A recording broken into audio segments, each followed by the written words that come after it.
really existing capitalism, the questions. All right, good afternoon, Earth. This is Adam Sturch broadcasting from the Mushroom Mansion in Taos, Mexico. Working on oil painting Cain.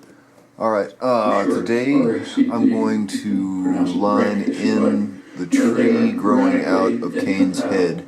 There will also be kind of a streak of blood from a crack, frozen, branched, and then lit with leaves that might be implemented into the composition. Somehow, I'm not quite sure if I'm going to do that yet, but for the moment I just have some black, Grumbacher red, and alizarin crimson mixed into a nice deep red, reddish, darkish red to line in the branches. So I'm going to do that first and see where it goes from there. Systems, but there's some reason to believe that it would.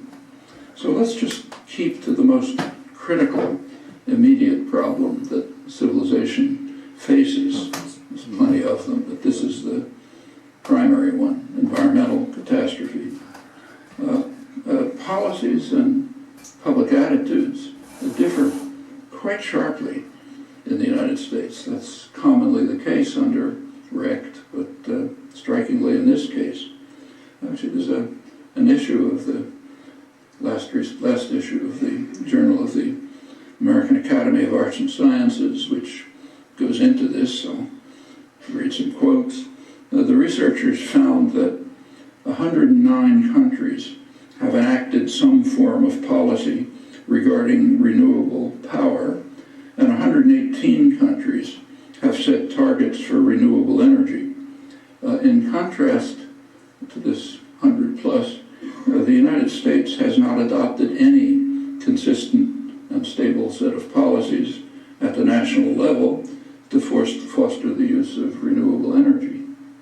Now it's not public opinion that's driving policy off the international spectrum, quite the contrary.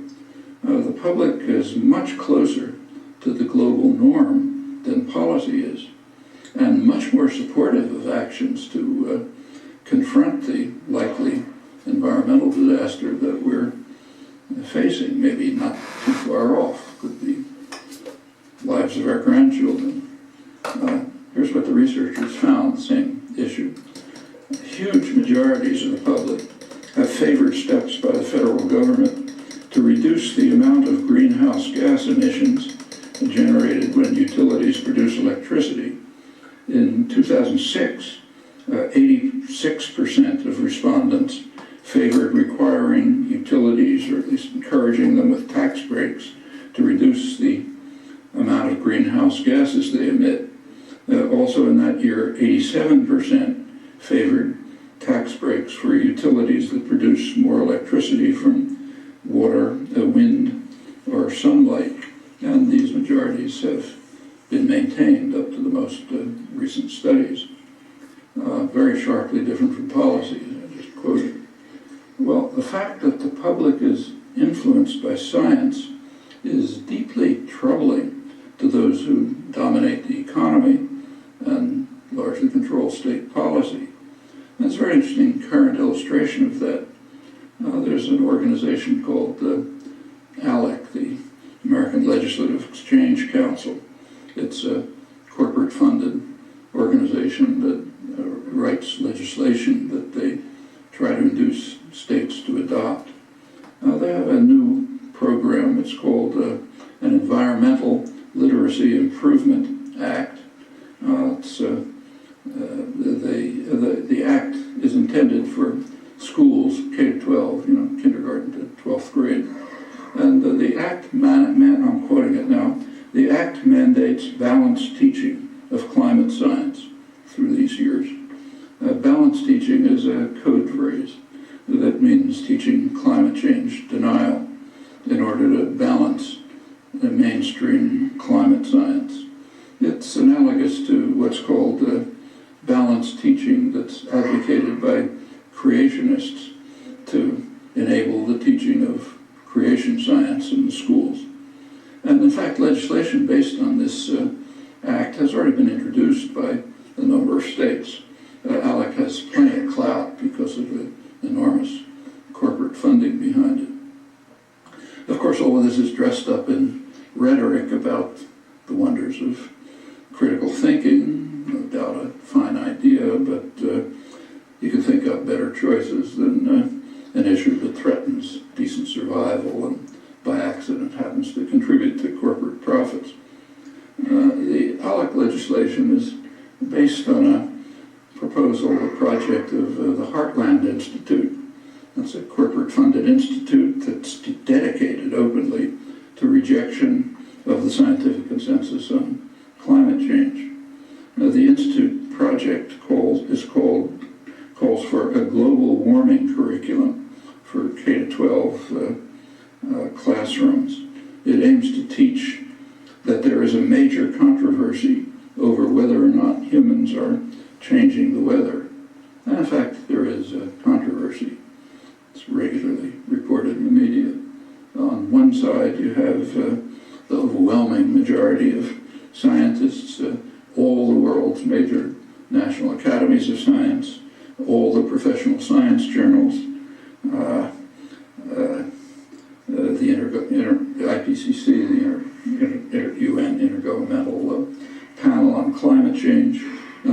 That's one side. They all agree that global warming is taking place, that there's substantial human component, that the situation is serious and perhaps dire, and that very soon, maybe within decades, the world might reach a tipping point where there's nothing to do about it.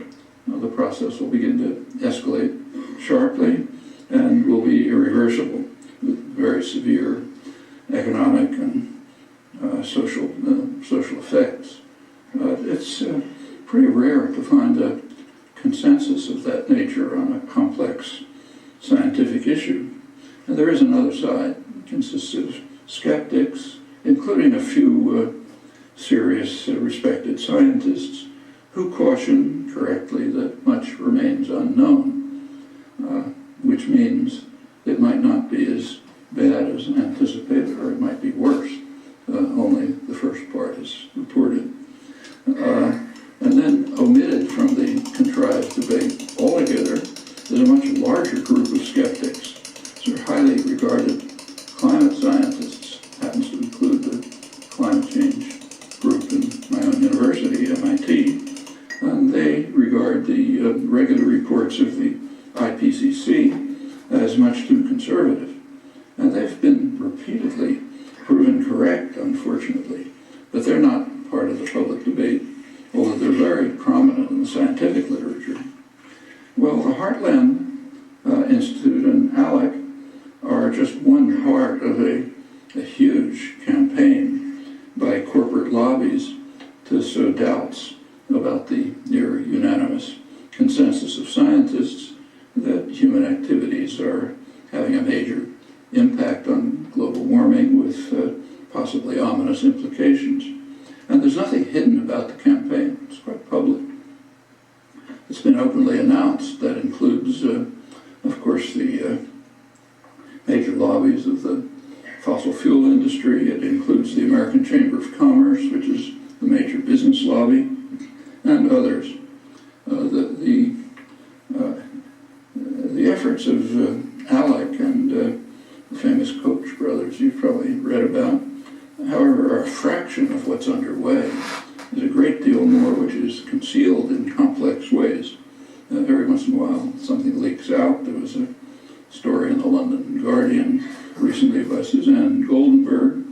She finds that conservative billionaires used a secretive funding route to channel nearly $120 million since last year to more than 100 groups casting doubt about the science behind climate change, helping to build a vast network of think tanks and activist groups working to a single purpose, to redefine climate change from neutral scientific fact to a highly polarizing wedge issue for hardcore conservatives.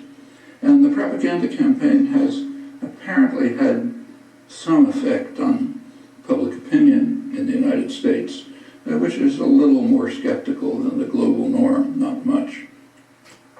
But the effect is not significant enough to satisfy the masters.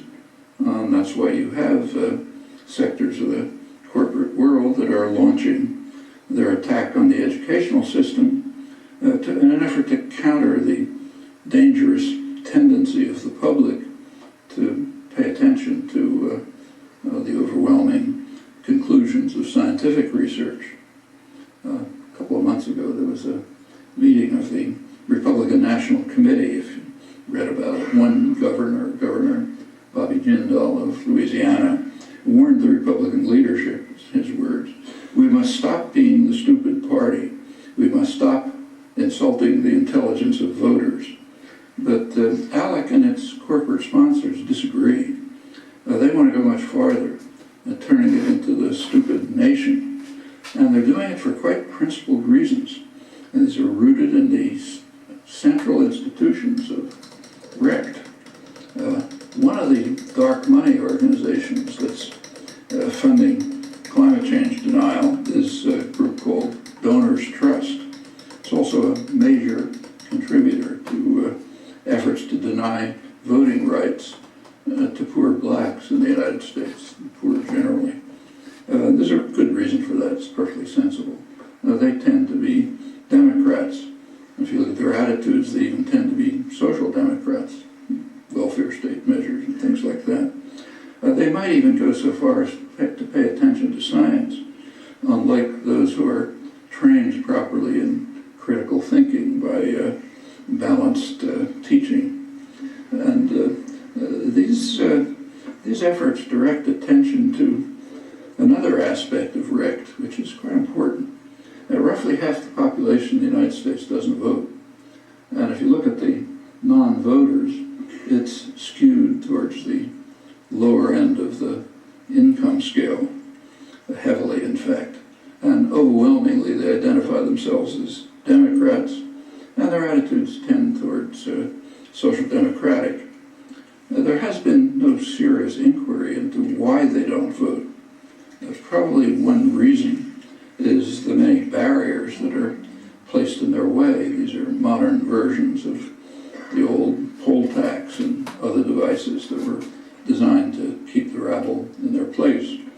But it's likely that one reason is that without studying the professional literature, they just know that their opinions don't matter, even if expressed in the ballot box. So why take the trouble? Well, turning to the most serious threat to decent survival, the major science journals regularly give a sense of how surreal is this corporate campaign to produce a stupid nation. So take Science, the major scientific weekly in the United States.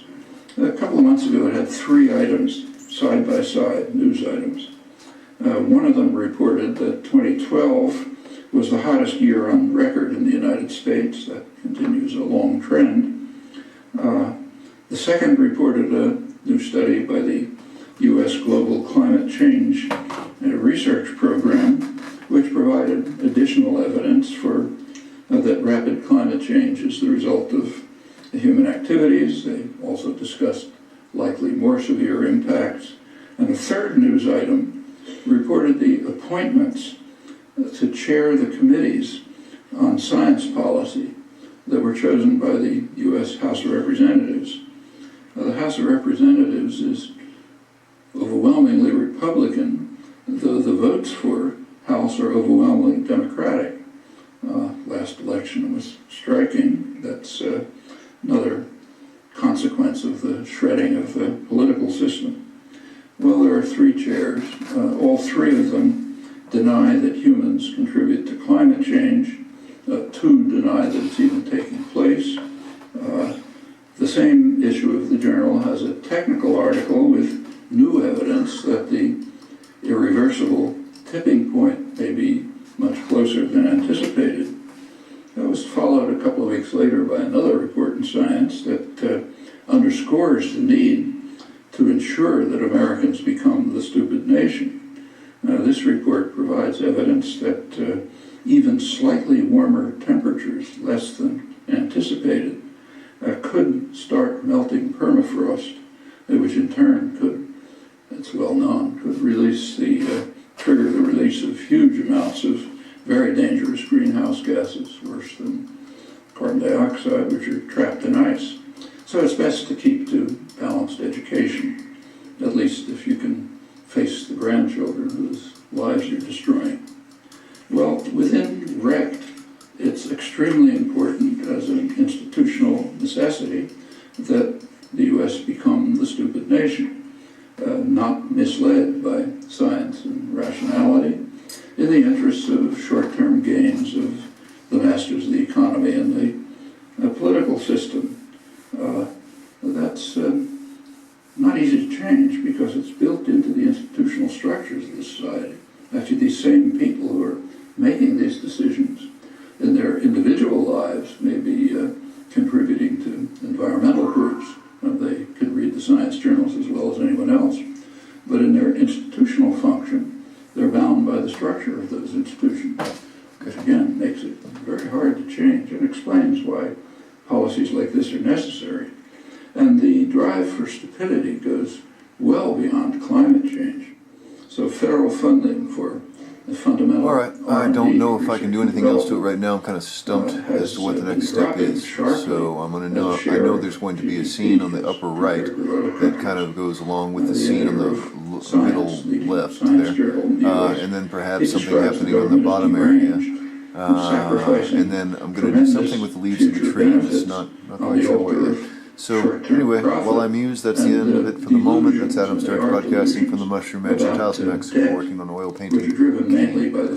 Thank you, and have a good day. As much as in Europe, where in fact it's even more severe than in the United States. These commitments are deeply rooted in